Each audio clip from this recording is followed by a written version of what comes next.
கோயம்பேடு சந்தையில் வரத்து குறைவால் காய்கறிகளின் விலை கிடுகிடுவென உயர்ந்திருக்கிறது. அதனை அண்மை செய்தியாக பார்த்து கொண்டிருக்கிறோம். பூண்டு விலை கிலோவிற்கு 160 முதல் 360 ரூபாய் வரை ரகத்திற்கு ஏற்றாற்போல் விற்பனையாவதாக தற்போது வியாபாரிகள் தரப்பில் தெரிவிக்கப்பட்டிருக்கிறது.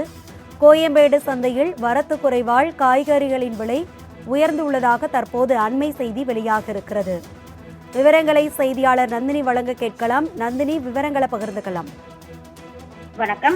கோயம்பேடு சந்தையில் வரத்து குறைவின் காரணமாக காய்கறிகளின் விலை என்பது கடுமையாக உயர்ந்திருக்கிறது. குறிப்பாக சின்ன வெங்காயத்தை பொறுத்தவரையில் கிலோ 80 ரூபாய்க்கு விற்பனை செய்யப்பட்டு வருகிறது. அதே போன்று பூண்டின் விலையும் தற்போது உயர்ந்திருக்கிறது. கோயம்பேடு சந்தைக்கு மே மாதம் முதல் காய்கறிகளின் வரத்து குறைந்ததை அடுத்து விலை கடுமையாக உயர்ந்தது.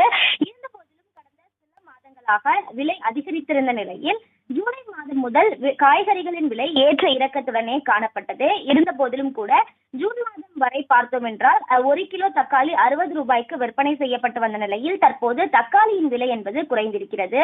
அதற்கு மாறாக பல்வேறு காய்கறிகளின் விலையும் தொடர்ச்சியாகவே அதிகரித்திருக்கிறது.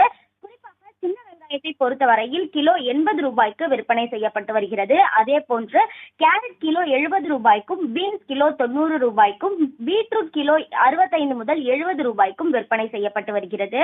காராமணியை பொறுத்தவரையில் கிலோ 60 ரூபாய்க்கும், சேனைக்கிழங்கு கிலோ 68 ரூபாய்க்கும், முருங்கைக்காய் கிலோ 90 முதல் 100 ரூபாய்க்கும், பட்டாணி கிலோ 190 முதல் 200 ரூபாய்க்கும் விற்பனையாகி வருகிறது. அதே போன்று அவரைக்காயை பொறுத்தவரையில் 70 முதல் 75 ரூபாய்க்கு விற்பனை செய்யப்பட்டு வருகிறது. இருந்த போதிலும் கூட பூண்டு விலையை பொறுத்தவரையில் தற்போது கணிசமான அளவு உயர்ந்திருக்கிறது. குறிப்பாக ரகத்திற்கு ஏற்றாற்போர் பூண்டு விலை என்பது தற்போது விற்பனையாகி வருகிறது. அந்த வகையில் 1 கிலோ பூண்டை பொறுத்தவரையில் 160 ரூபாய் முதல் 360 ரூபாய் வரை ரகத்திற்கு ஏற்றாற்போல் விற்பனை செய்யப்பட்டு வருவதாக வியாபாரிகள் தரப்பில் தகவல் என்பது தெரிவிக்கப்படுகிறது.